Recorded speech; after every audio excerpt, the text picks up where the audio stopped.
दोस्तों जय भीम भाइयों बहनों।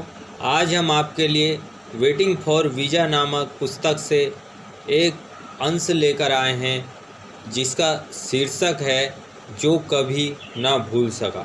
दोस्तों ये वेटिंग फॉर वीज़ा बाबा साहब द्वारा लिखी गई आप बीती है। बाबा साहब ने किन कठिनाइयों संघर्षों का सामना किया वो वेटिंग फॉर वीज़ा में उजागर किया है। ये बात कहीं विदेश की नहीं हो रही है कि जहां बाबा साहब का अपमान किया गया।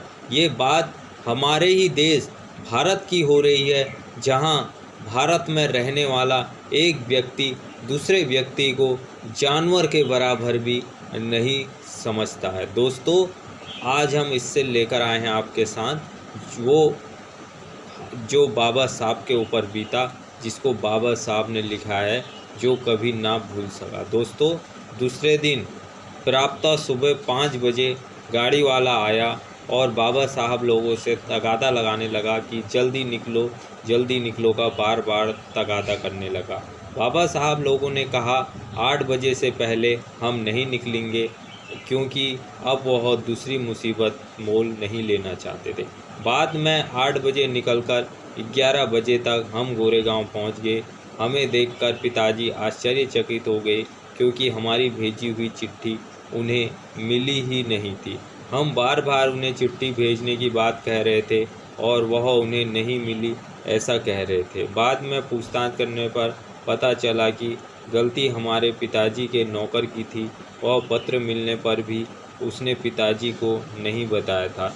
इस घटना का मेरे जीवन में महत्वपूर्ण स्थान है। यह जब घटित हुई तब मैं मात्र 9 साल का था, किंतु इस घटना का मेरे मन पर अमिट प्रभाव पड़ा।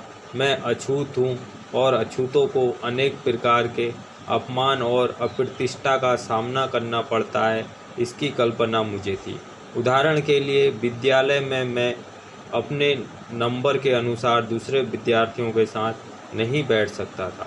मुझे कोने में ही बैठना पड़ेगा, ये मैं जानता था। मैं विद्यालय में जिस जगह पर बैठता था उसे विद्यालय का चपरासी भी हाथ नहीं लगाता था, यह मैं जानता था। सवर्णों के लड़के प्यास लगने पर अपने अध्यापक की आज्ञा लेकर नल पर सीधे जाकर पानी पी सकते थे। स्कूल का चपरासी खड़ा रहता था और जब तक कोई सवर्ण बालक नल चालू ना कर दे तब तक मैं पानी नहीं पी सकता था। और अध्यापक यह काम अक्सर चपरासी से करवाया करते थे। चपरासी नहीं तो पानी नहीं। मेरी अवस्था मेरी भी थी। मेरी घर पर मेरी बहन मेरे कपड़े धोती थी। इस काम के लिए कपड़े धोने वाली 17 में मिल सकती थी, लेकिन उसे वेतन देने की हैसियत हमारी नहीं थी। हम अछूत हैं, इसलिए कोई सवर्ण हमारे यहाँ काम करने को तैयार नहीं था। बाल कटवाने की भी यही समस्या थी। कोई नाई हमारे बाल काटने को तैयार नहीं था, इसलिए यह काम भी हमारी बहन ही किया करती थी, जिससे इसकी अच्छी आदत हो चुकी थी। ये सब बातें हमारे लिए स्वाभाविक हो चुकी थी, किंतु इस यात्रा के अनुभव ने मुझे बहुत सदमा पहुंचाया और मैं अछूत समस्या में बहुत महत्व है। दोस्तों बाबा साहब के साथ कितना अन्याय किया गया। बाबा साहब ही नहीं, सारे बहुजनों के साथ यहाँ के मनुवादियों ने जितना अत्याचार किया, जितना अन्याय किया, वो उन्हीं को ही पता है। और बाबा साहब के ऊपर क्या बीती, उनके नाई तक बाल नहीं काटता था। एक ज़माने में बहुजनों के बाल नाई तक नहीं काटता था।